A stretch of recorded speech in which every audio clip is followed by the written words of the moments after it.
Terkait tragedi Kanjuruhan, tim pencari fakta Koalisi Masyarakat Sipil telah melakukan penelusuran selama 7 hari berturut-turut.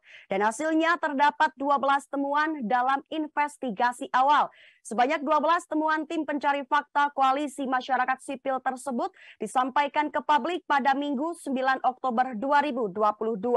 Tim investigasi terbentuk dari gabungan LBH Pos Malang, LBH Surabaya, YLBHI Lokataruh, IM 57 Plus, Institut, dan Komisi untuk Orang Hilang dan Korban Tindak Kekerasan.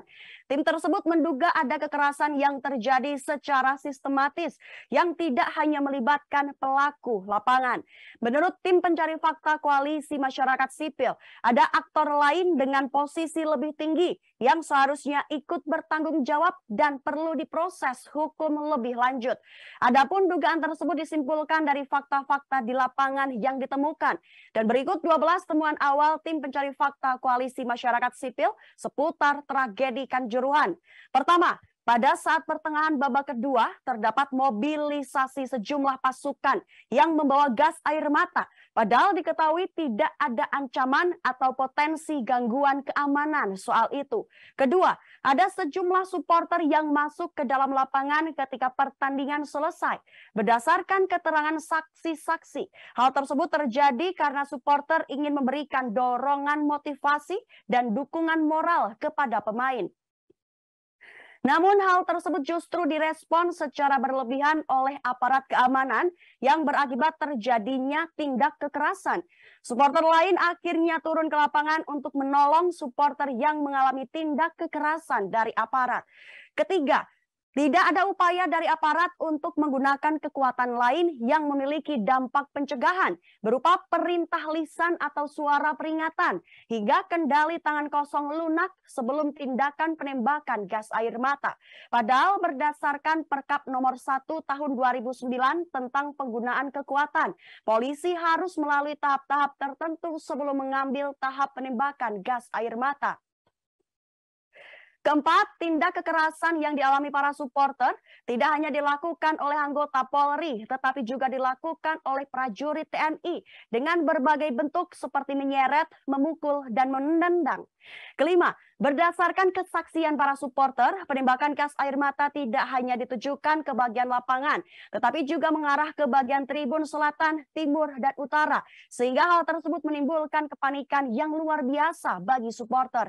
Keenam, terjadi penumpukan di sejumlah pintu yang terkunci saat penonton hendak keluar karena akses evakuasi yang sempit. Hal ini berakibat sangat fatal, mulai dari penonton sulit bernafas dan jatuh korban jiwa. Ketujuh, para supporter yang berhasil keluar minim mendapatkan pertolongan dengan segera dari pihak aparat kepolisian. Akhirnya para korban dengan caranya sendiri berusaha untuk keluar. Kedelapan, peristiwa kekerasan dan penderitaan tidak hanya terjadi di dalam stadion, tetapi juga terjadi di luar stadion. Diketahui aparat kepolisian juga ikut melakukan penembakan gas air mata kepada para supporter yang berada di luar stadion. Kesembilan, pasca peristiwa ada pihak-pihak tertentu yang melakukan tindakan intimidasi, baik melalui sarana komunikasi maupun secara langsung. Tim menduga hal ini dilakukan agar menimbulkan suatu ketakutan kepada para saksi dan korban agar tidak memberikan suatu kesaksian. Kesepuluh, tidak ada informasi yang mendetail dari pemerintah berkaitan dengan data korban jiwa dan luka-luka yang dapat diakses bebas oleh publik, termasuk informasi perkembangan penanganan kasus yang saat ini ditangani oleh kepolisian. Kesebelas, tim pencari fakta Koalisi Masyarakat Sipil sudah berkomunikasi langsung dengan Komnas HAM dan LPS untuk menyampaikan sejumlah laporan dan pendalaman fakta.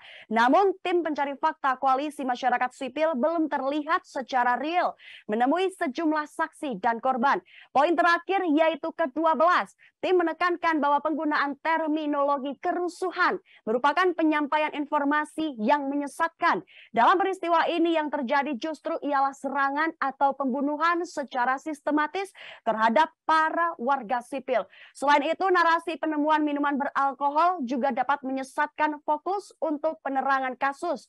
Sebab tidak mungkin ada minuman alkohol yang bisa masuk ke dalam stadion karena sudah ada pengecekan secara ketat oleh Panpel dan aparat.